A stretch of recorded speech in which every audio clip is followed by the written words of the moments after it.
Hey guys, this is Brandon Evans, Shandiggin in Georgia, baby. I want to go ahead and show you guys a couple of items that I've found the last couple of hunts I've had in Macon, Georgia and Byron, Georgia. And hope you guys like the channel. Subscribe to me and leave some comments for me, and let me know a couple of items on here I'm not really familiar with, so maybe you guys can help me out. Here we go. Thanks. First off, I'm going to start off by saying we got 26 Wheaties here. I love these type of pennies. It's historical for me, not value. I don't look at the value aspect of anything that I find. It's a historical value that really intrigues me. And these date anywhere from 1917 to 1954. And most of these that I went ahead and I found were from Byron. There's a 1920s Victorian style house that I got permission to metal detect. So most of this stuff that I found has came from the Byron house. Those are all the Wheaties that we've got there. These three buttons that I'm going to show you guys now all came from the house in Macon. Just a small ranch style home built in 1941. Got permission from a couple of customers at my store. And first off, I want to go ahead and show this one. It looks like a snap-on button to me for an old jacket, possibly military. I would think maybe Navy. This one here is the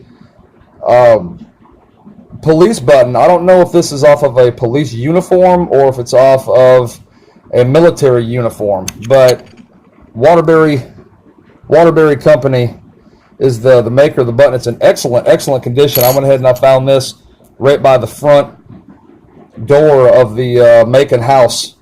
And this one here is just a small metal button. I'm not exactly sure what it's off of. It could be possibly off of a woman's boot or shoe early in the 1900s, 1920s, 1930s. Not really sure. If you guys have any idea about this, please let me know. I'd love to learn some more about it. These two here I found in Byron also. I have a 1904 Indian head and a 1906 Indian head. As you guys can see, the 1904 is in pretty decent condition.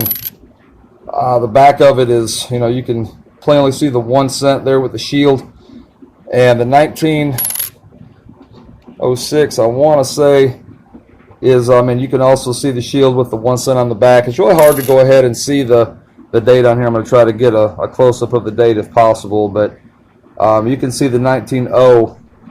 I don't know if that's a 6 or an 8. It looks like a 6 to me, but I'm not 100% sure. But those are some pretty neat finds that you don't really see a whole lot anymore, if ever. This one here, I've got a 1910 V-nickel, which is absolutely beautiful. The markings on it are just absolutely gorgeous. You can read all the words, the description, and the decorations on it is absolutely beautiful. I love this coin. I got two buffalo head nickels, both dateless, but yet again, pretty good condition for both of those. Both of those were found in Byron also. I'm going to skip on over to the silverware that I found in Byron by the old house, and this one here,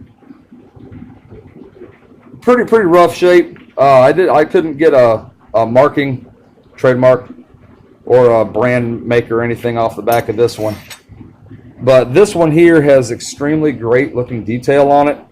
There's none of it is destroyed in any way. Bent up a little bit, but the flower design on the inside and Oxford Silver and Plate Company, you can plainly see on the back of it. I went ahead and did some research on the spoon, and it's from anywhere in the 1940s, but it's a jam and jelly spoon, serving spoon. So I thought that was really kind of cool to go ahead and find that in such great condition. It was a really nice find for me. This one here, I found this in Fort Valley, and it's a 1927 motor vehicle registration. It's got every single number except the first one, which can't really do a whole lot of research on that one to go ahead and find out what vehicle it was registered to or who had it. But it's really rough shape, but still it's very visible. You can read everything that's on it. But this has been the find for me. It's a Philadelphia watch case, pocket watch case from Philadelphia Watch Case Company, and it has. Let me go ahead and try to zoom in here. It has the serial number on the back, and I did some research on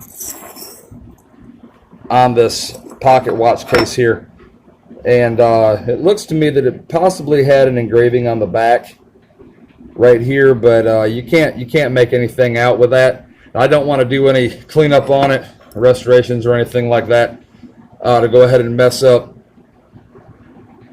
what it pertains to now. But the production dates anywhere between 1868 and 1886. So there's no value price on it that I've been able to find. But I'm not into it. Like I said earlier, I'm not in it for the value. I'm into it from the historical standpoint of doing the metal detection, finding relics and different things like that. So if you guys went ahead and liked my video on this, I'm going to have plenty more of these. I'm going to try to get some live digs in here so we can go ahead and show you guys those. I appreciate you guys watching. Thank you. Shandiggin in Georgia, baby.